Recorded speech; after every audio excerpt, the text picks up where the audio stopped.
you.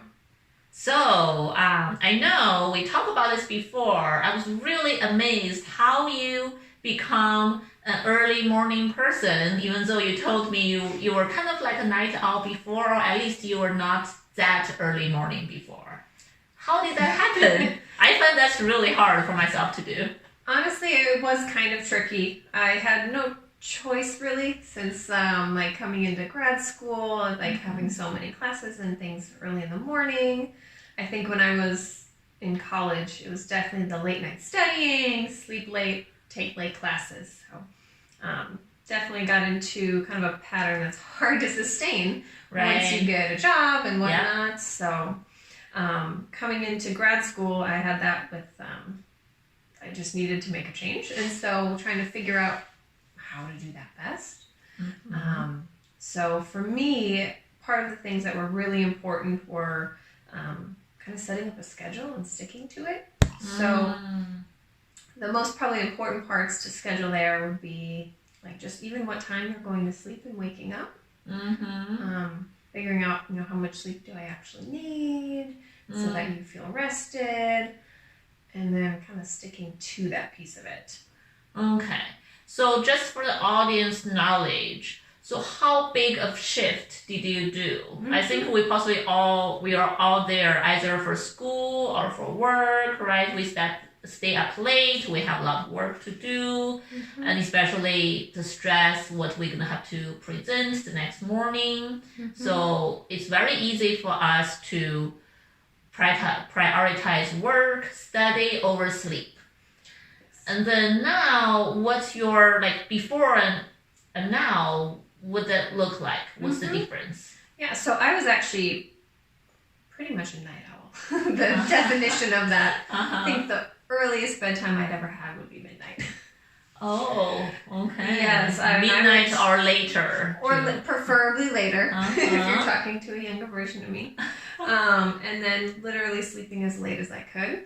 Oh. So leaving for very rushed mornings. Okay. Sleeping in later than late, like noon, 1, Saturdays and Sundays. Yeah, that sounds like me. Or many of us. I was going to say, it sounds like a lot of people. I wasn't alone. Right. Everyone I knew was kind of on that same kind of schedule. Yeah. And no one was really happy about it. Right. It feels like when you get up around noon, the whole day is gone. Mm-hmm. Even though we still enjoy the sleep, but there's always this guilt and also struggle on Monday morning. That struggle is real.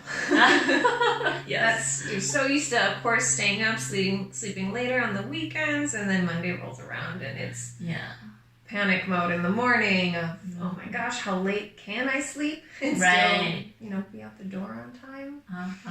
So definitely a struggle. So that's actually one of the first things that I started doing, like in my gradual shift, is I actually just started waking up a little bit earlier. Oh. Seems maybe counterintuitive since you want more sleep. Right. So you keep your go to bed time the same at the beginning, but it just cut it on the other end. Right. Oh. So there's 2 reasons for this. So if I'm waking up a little bit earlier, at the end of the day, I get fatigued a little bit earlier. Right. So my bedtime, because I was waking up a little bit earlier, the bedtime would be a little bit earlier too. And when I first started doing this in the morning, I basically was waking up maybe 15 minutes earlier at a time. Okay. So not too much. Right. Just enough where you're like, okay, I have 15 extra minutes in the morning. And so I've actually built some structure into the morning. I have kind of like timelines where like I have to be in the shower at this point, eat breakfast here. But I build in some kind of like wiggle room. And that's just time I can sit down. I could read the news. I could, turn on TV. I could do whatever I want for a few minutes in the morning. And not only does it make mornings feel less stressful, it makes waking up in the mornings feel less terrible. Oh, okay. Because that pressure, right? Right. Like we're all in a rush in the morning. For me, for myself, I always want a relaxing moment like that. I was imagining I'm gonna, read the news, drink my coffee. But it's hard. It's always hard for me to have the time to do that. right? The idea versus reality. Right. So that was my first goal of making mornings less dreaded. So that I didn't want to hit the snooze one more time. I didn't want to put it off. That I could wake up knowing like I don't have to hit the ground running right away. Mm-hmm. And by the way, it's really poor sleep if we keep on hitting the snooze button. Exactly. And I would definitely hit the snooze button over and over. That's me. But learning about that, of how it's, like you said, it's poor sleep.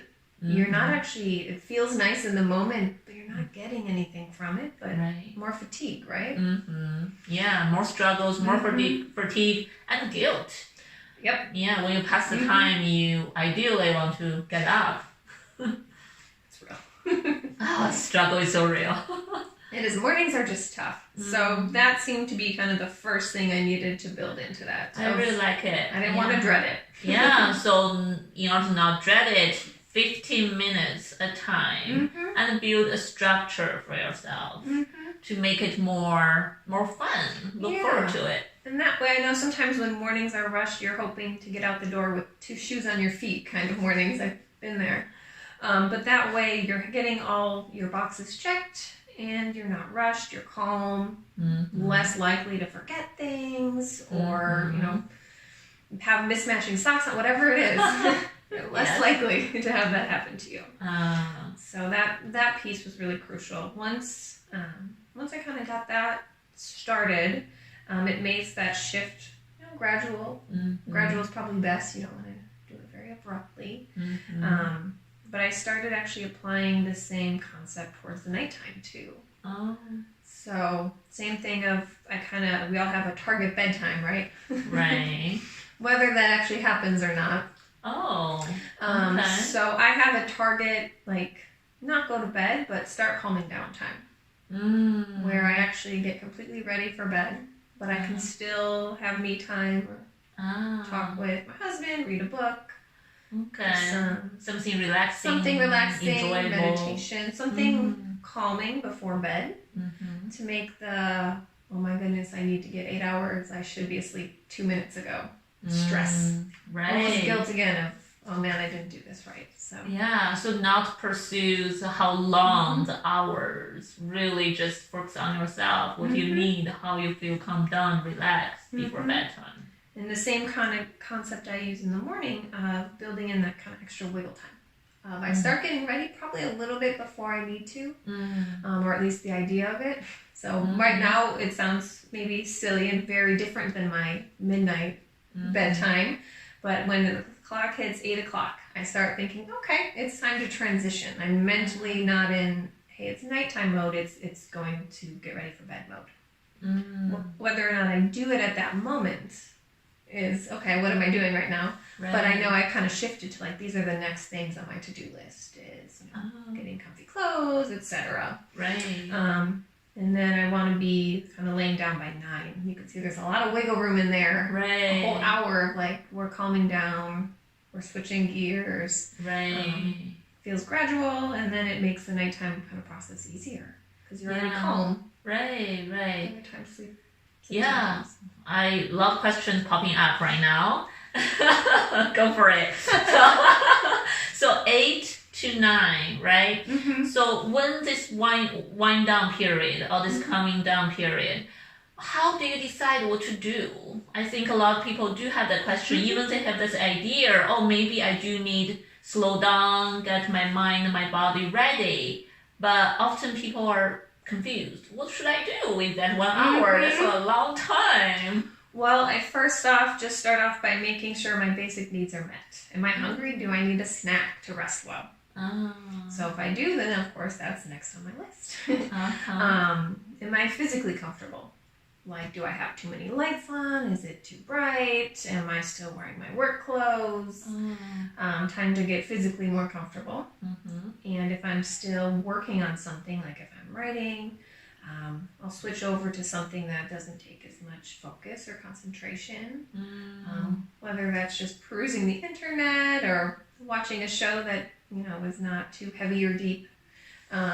Something else just lighter. So cognitively, kind of giving yourself a break and a rest as well. Oh, I like that. To think about really focus on ourselves, what we need, basically our physical needs, our cognitive needs, and really just to look at ourselves, right? Whatever make ourselves relaxed and comfortable. Could be also, I typically build in a little bit of time where I can get ready for the next day. So like I bring my lunch to work. So I would make sure that's prepared, relieving morning stress. Okay. So it's slow, it's methodical, I have no time pressure, and I make sure I'm totally prepared in that way as well. And set out, if I need reminders for the next day to take care of my tomorrow self, set those out, get everything I need kind of set up and ready to go. That's an interesting point, actually, because myself, I struggle with that a little bit. Is, I know some people find it's easier to prepare for the next day, like they will prepare what clothes to wear, all the food, everything. So for me, sometimes I'm battling between that. I feel like that's going to help with my morning stress for sure, less rushed, but it adds on my night stress. If I consider those planning as a stress, I may want to postpone it. I procrastinate. I end up not doing it and then go to bed, and then in the morning, of course, I start thinking about what to wear and where's my food, and often forget about certain things, right? I hear that. So it might be about finding what's a good balance for you. So I've tried where I do set up my whole outfit and things like that, but I find that to be a little bit much. And when in the morning I might not feel like wearing that. Right. So that's kind of a day of decision for me. But things like remembering what to bring in the morning or bringing lunch, kind of those more technical, not very not emotional, just time consuming and tedious things. Right. I like to kind of wrap some of those up. I see. So I'm not trying to add all the stress onto the evening, just reducing the morning and feeling, really prepared.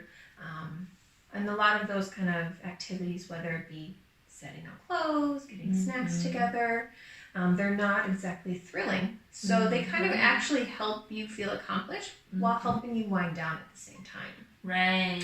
So that's part of the reason that I chose to add some of those into my nighttime schedule, to kind of help on both ends there.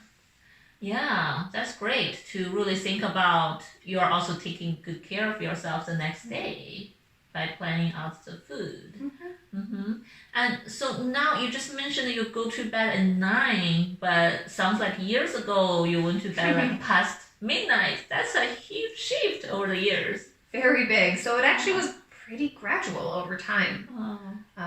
Starting with the wake up earlier and then go to bed a little bit earlier. So I would kind of do it gradually there, 15, 20 minutes, 20 minutes. And just keep going there until it's, till your sleep cycle kind of lends itself well to what your day schedule looks like. So, of course, different for every person. My day starts very early in the morning. So I actually had to keep shifting it even further at night. Because at this point, so different from my life before, I wake up around 5. Wow. So I have a lot built into my morning that makes my nighttime kind of easier. So like things like working out, I do that in the morning, and it works, I guess, more effectively for my schedule at this point. I see. So yeah, I've shifted quite a lot to accommodate what works best for me. But of course, it took a little bit to figure that out. Yeah. So gradual steps to kind of get there, and then tailor it as needed as life changed. Okay. Yeah, and sounds like your current schedule really align well with your work schedule, whatever life needs you. And how long did it take you to gradually, shift to the current schedule? I've been on my current schedule about 2 or 3 years now. Okay. But it probably took a couple years to kind of shift all the way. I feel like, probably like most people, I was pretty resistant. I was like self-identified as a night owl. And that just seemed to be, that's how I function. How could I ever wake up in the morning? That's not me. Yeah, because we know night owl, early bird, it's like 50% decided by genes, and shifting that can be so hard. Night owls naturally feel so energetic, creative at night. Yeah, but sounds like through some training, some self-regulation, you are able to slowly do something about it. I think it does help having like something activating, like workout in the morning. That seems to help me kind of jumpstart. I'm not dragging my feet out of bed, kind of dreading going to work. It helps to kind of jumpstart that and kind of use more of my energy earlier in the day. Right. And you're right. I'd hit that second wind or peak of energy at like 11 p.m. Right. Wow. So no longer the case. I feel like I've shifted it pretty well over time, but it's not a quick fix. Yeah. So whoever will try this method need to have enough patience. Yeah, you have to be patient and accepting of yourself. Right. Because the goal of this is ultimately to take care of yourself. Yeah. Get sleep and reduce some stress that you're experiencing. So if you go at it and you expect a lot of yourself right away, you're actually going to increase the stress. Yeah. So we don't want to do that. It's just kind of exploring through different techniques of what's best for you and how do you take care of yourself. One of those by getting enough sleep. I like that. Eventually you're still prioritizing your sleep and you are shifting your schedule around it to protect sleep, to make sure you can still sleep well and have enough energy, be able to do your work at the time you need to do your work. Exactly. And it's a little self-compassion in there. Goes a long way. Yeah, that's important too. So you start your day first thing doing the exercise. Yep. Coffee. I do drink coffee in the morning. That also probably helps me work out. Not a good fit for everyone, but it's helpful for me and it's something I enjoy. Right. So that's one thing that helps me get out of bed. I literally get up and I have 10 minutes to drink coffee. 15 if I'm really feeling it, because I have it built in. Right. So I get up knowing I don't have to, like I said earlier, kind of hit the ground running and be on the move right away. Right. I can be up, but not be totally up yet. It's okay. Yeah, take it slow. Does it matter what kind of exercise you do in the morning? I don't think so. I think it could be anything you want. I do a lot of different things. Some days it's calming yoga and just kind of being gentle to oneself, and other days it's more cardio or weights. So it could be whatever you need or whatever you enjoy doing. I don't do things I don't enjoy. Like I'm not a runner. I don't do running in the morning. Sure. Mostly ever.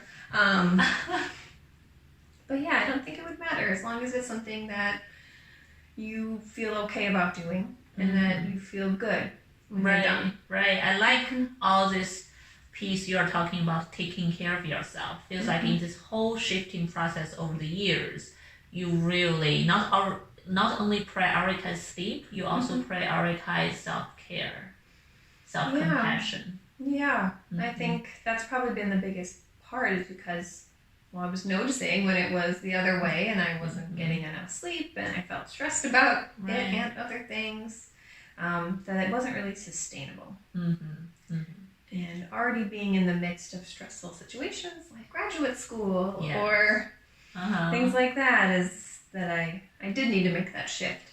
Right. And that seemed to make the most sense and seemed to have the most kind of long-term gains and benefit from it. Right. But generally just practicing kind of that self-care piece and compassion, I think has gone a long way. Yeah, that's great. Yeah, another thing you mentioned earlier, I'm curious, is this every 15 to 20 minutes shift, right? How do you decide that, okay, this is good enough, I can make further shift? You mean for like setting up, all right, what time have I hit? Is that good for me? Right. Yeah, so figuring out or kind of paying attention to how, I guess, different hours of sleep, how it makes you feel the best. Are you someone who doesn't need as much, 6-7 hours? Some people feel okay on that. I need more. I'm more of like a 9 hours. I feel okay. So I guess, for example, you could see like if it's the weekend or maybe you're on vacation, how long does your body naturally sleep for. That could be a good kind of indicator of, all right, I need to lengthen my sleep time. So if you sleep for 8 hours on vacation, you wake up feeling rested. Okay, that's a good place to start. Let's first start so we get about 8 hours. If you're only sleeping maybe 5 or 6, maybe good to just start aiming towards that 8 hours, kind of gradually lengthening.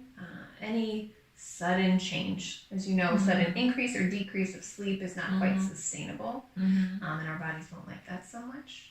Right. But once you figure out that, and I kind of planned backwards from my work. So if I need 9 hours of sleep or so, right, well, more like 8 to 9, I have to be to work at a certain time. So if I have to be there at, leave my house at 7:30, I kind of worked back. And I made sure that I had enough time. Like, okay, it takes 1 hour for everything to get ready. From like after workout to I'm ready to walk out the door. So I've kind of built that in with just some buffer time on either end. Does that make sense? Yeah. So years ago, when you were still night owl, when you were still like feel energetic at 11, you may shift a little bit. Do you like just give it some time and feels like, oh, I can fall asleep fine, get up fine, and then I think now I can move half an hour, or I can go from 11 to 10:45.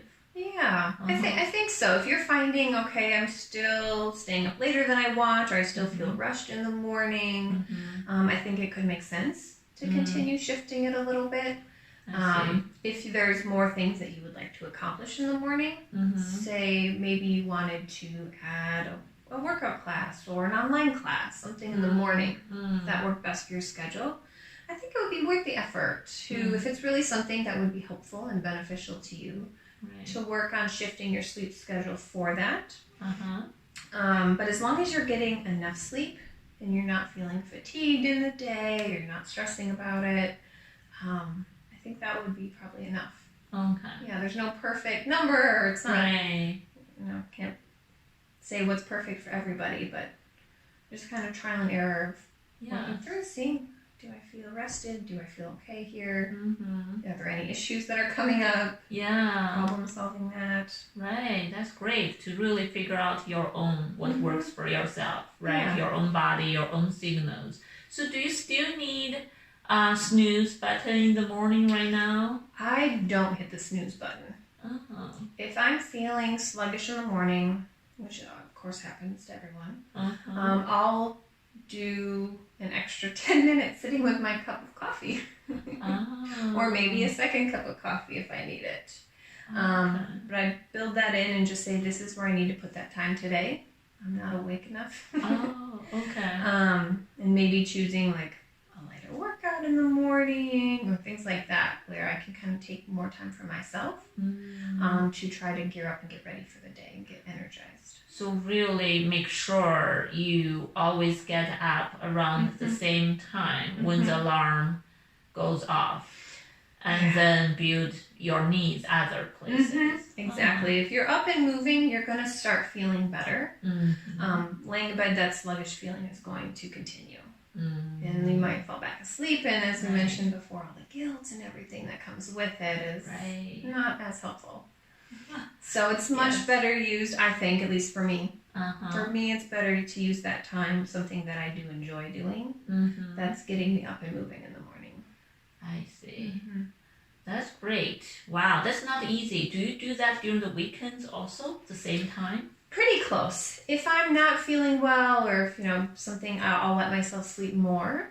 Otherwise, my alarm is set for half an hour later than it is during the weekday. Okay. So I feel a little bit luxurious. I'm sleeping in a little bit, and I make sure in the morning I still do the coffee routine. I keep a lot of that routine the same. Right. But I try to keep it as consistent as possible. Okay. The weekends are so short, and Monday rolls around so fast. Yeah.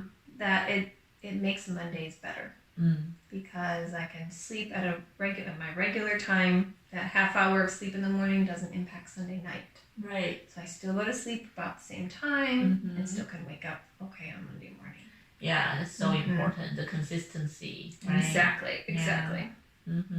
Another quick question is, if you are married, you sleep with a bad partner, right? A lot of people do have that struggle if their schedule and their bad partner schedule is different somehow. How do you align this? Does that impact you at all? It did until quite recently. So my partner had a very different schedule than I did. His work was much later in the morning, and he worked late nights. Even after coming home, was still working until hours after I was asleep. Wow! So vastly different. So we had many conversations over time about this. So in the mornings, I kind of did my own thing and let him sleep, of course. At nighttime, we still did part of that nighttime routine together. Oh. So we tried to sync up and spend some of that quality kind of calming down time together. He just made sure not to get ready for bed. But if I'm saying, hey, I want to watch this show, it looks funny and light, he would try to find about half hour or so in there to kind of sit with me, sit down, actually sit in the bed. And then after I was more tired, he would get up and continue on with his work night. So it recently shifted though, where this was an interesting process to watch and to try to help with. So he recently switched jobs where now he's required to be at work as early as I am. Oh, wow. Well, actually a little earlier than I am. And no longer works those late nights. So he got on my schedule. Wow, this sounds like a big shift for him. It was a big shift. And usually I would have wanted him to do this very gradual.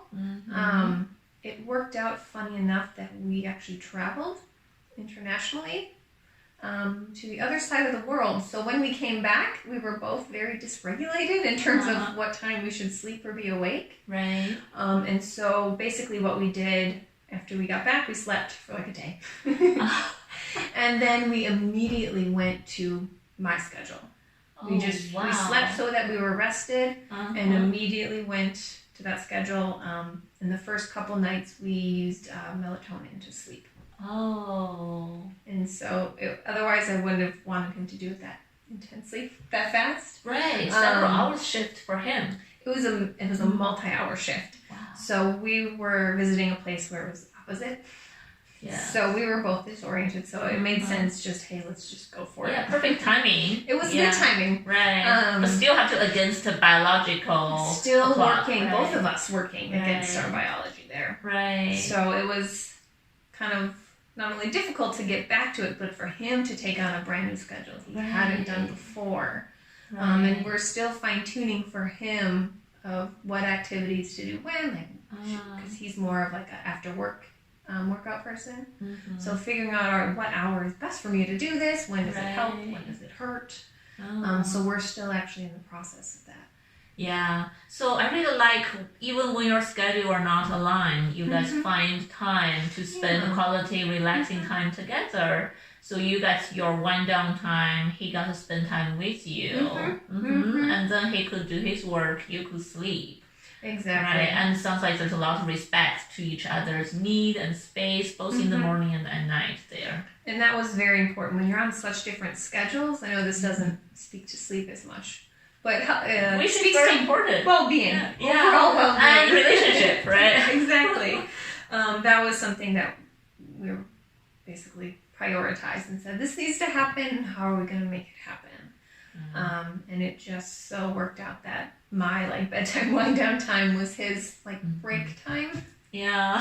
So we utilized and he did his best to schedule meetings later, earlier. Right. So it worked out, but I think it's kind of a special little niche that we found there of how to make it work together. Yeah, it sounds like a lot of great discussion happened as a couple together, right? So this is important, how we can work as a team to make it happen. Especially two people who living such different schedules and also biologically needing different things. I need more sleep than he does, so we're figuring out what does that look like. Right. And so still kind of solidifying. It's been a couple months since this big change of his, so still working on it. It's working okay. Yeah, so it's still changing some things for him. Right. Not only you had this successful shift for your own schedule, now you're witnessing and helping him to make such a big shift from a night owl or night schedule to early morning schedule.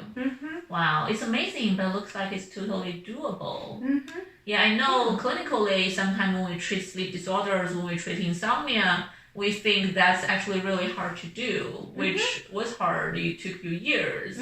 So sometimes it's very common for people to use melatonin at night and bright light in the morning to really help it.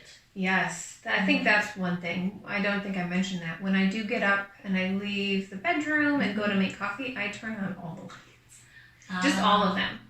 Just like I have a kitchen and a coffee maker there, I just turn them on and I turn them bright, and it's painful at first. It's kind of a rude awakening, but I can still sit and relax, but the light is helping my brain wake up.